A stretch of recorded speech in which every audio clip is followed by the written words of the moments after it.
you, do you find challenging sort of issues in the classroom today? I'm sure many of you will say, yes, there are a variety of issues that make teaching today very challenging, including the fact that students have technology, devices, phones, what have you, that makes it very difficult for you to keep them engaged in the classroom. So 3 weeks ago I was in China, and I saw a student going to class. She had on her Google glasses, she had an Apple Watch, she had something called Fitbit, maybe you heard of that, Fitbit, and she had 2 phones. She was walking into the classroom dressed in all these devices. And all these devices actually, draw information, and she could send information out with many of them. So ladies and gentlemen, that's the face of your students tomorrow. Are you ready for them is the question that we all have to ask. Right? So if you're having difficulty engaging students today, watch out. What's going to happen tomorrow?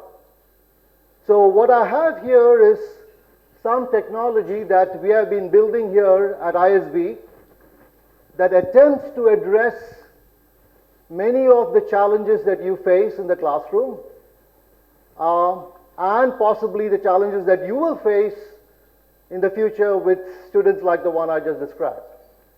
So, if I ask you what is your biggest challenge in the classroom, I'm sure you can tell me this. You have some top of mind challenge that you have that you'd like to see addressed. So I did ask this to many of our teachers, and this is simply their top challenge, and here is what popped up, right? Nearly half of them say that the biggest challenge is that students come to class unprepared. They are supposed to read a case. Well, they don't really read it. They read the abstract and read the summary, and they hope that they can sort of wing it in the classroom, right? Or they're supposed to complete an assignment, they sort of do half of it or don't do it at all. Now, this is a huge problem, right? You're walking into a classroom with some students who have done all what's required to be done. There are many others who have done nothing. Now, teaching in this sort of condition is very difficult, right? It's going to be very frustrating for the students who have done all what was expected of them, and you're trying to pull up the ones who have not done what is expected of them, and this makes for a very inefficient and possibly very ineffective class. A second point that has come up is students are not engaged in class, like this girl I was talking to you about. They are talking to other people on the phone, they are SMSing, they are on Facebook, they are on Gmail, what have you, right? This is hugely difficult for us to keep students engaged in the classroom. Again, it makes for a very ineffective class session when they're not actually involved in what you are talking and doing in the classroom. The third point, students seek airtime. I mean, particularly if you're involved in what's called active learning, you have case discussions, right? You have people talking without saying anything, right? They like the sound of their voice, and you have to often want to shut them down. Very difficult to do, right? Because you want to give people time to speak. So, sort of, how do we handle this? Particularly, you have finite minutes to complete your case discussion, and you've got airtime that is not very conducive to moving the discussion forward the way you want it to go. And finally, you have the issue of class discussion, again, active learning, where you need grading to be accomplished. And this is difficult to do if people are taking airtime, they're not prepared, and there's 70 students in the class, and you've got limited time to complete your case discussion, and yet you've got to give a grade. Now, can we use technology to solve some or all of these problems?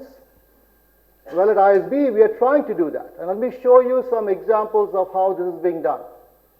And as you look at these examples, remember, technology is not a panacea that's going to solve everything, right? With it comes a bunch of other unintended sort of consequences, right? But let's look at some of the things that we are trying to do here. So let's pick the first one. Students come unprepared. So what does this mean? They're required to do certain assignments, readings, cases before they come to class. So let me take a real example. This is a course outline from one of my classes, and this is what they were supposed to do when they come on session 3. They're supposed to read something, got to write something, they got to watch a small video clip, they got to analyze something, and they got to do something for the team project. These are all the requirements for session 3. So let's pick the first one. So they're supposed to have read this particular article. How do I make sure with technology that they've actually read the article? So here's what we have done. So let's take that article. This is the article. So they will go to the platform on which the article is available. It's a PDF file. They will read the first page, read the second page. They try to move to the third page, they cannot. They now have to respond to a question that the instructor, has embedded in this PDF file before they can move to the third page. And this answer will come to me in real time, right? So they started reading at 8:30. Well, at 8:31, 8:32, I will get, an email with data from my students, saying that, look, this person actually read page number 3 of this article, and here is his response. And I've got all these responses from all the students before they come to class. Does it solve the problem completely? Maybe not. But this is a big step in the right direction from hoping that they have read it. And the important point is that I can pull up all their responses in the class as they walk in the next day when I'm going to teach the class. So let's take the other one. They've got to watch a video clip. How do I know they actually watched the video clip? So it's sort of the flipped classroom idea. I'm going to do a short lecture on a video clip, and you're asking them to watch it and then come to class. Again, we're hoping they're going to watch it. How do we know they're going to watch it? Well, we'll do the same thing. They go to the flip clip, what I call the flip clip. This is a small video clip. They start playing. Somewhere along the way, the video will stop. And I've embedded a question in the video clip, and you have to respond to the question before the video will continue playing. So this forces me, or forces the student to actually think about the video and respond in a manner that I hope he has achieved a certain level of understanding of what I'm trying to convey, so that when they come to class, they're all prepared at the same level. And I get this data in a form like this, right? So I know every student, I'll have his ID, I'll have his name, and I will know what time he started watching the video clip. Did he rewind? Did he not rewind? Did he skip? Did he rewind twice? Did he rewind 3 times? All this data is available to me. Do I need all this data? Not really. This is sort of overkill, right? But I have data on every student with regard to whether they have actually done their assignments before they come to class. What about the next 3? So the first one was really about preparations before you come to class. So it's about pre-class. Now all of this deals with in-class activities, right? So I want them to be engaged in class. I want to be able to ensure that not everyone speaks unless I call on the right person who's got the right things to say to me when I want it to be told in the class, so that I can drive the discussion forward, right? And I want data on them to be able to actually give participation points. So let me show how we do this.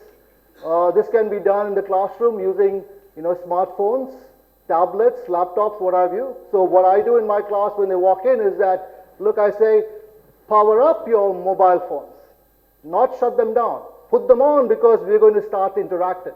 And when I interact with you, I'm going to get data that I can use to decide who I'm going to call on for discussion, and I have data on you to grade you on class participation. Drive the discussion forward sort of optimally, right? So, but this is new sort of a role that I'm playing as a teacher, not something I'm used to. I've got to skim and pick up the name of that student. And so you're going to see me call on that student, and we'll have a discussion. You'll see a discussion, and we'll say, look, let's decide, do you agree with the student or not? We'll do a vote. Again, students are going to vote yes, no. So let me sort of quickly close by saying that, so we can use the technology for continuous assessment. So you have many more data points on every student.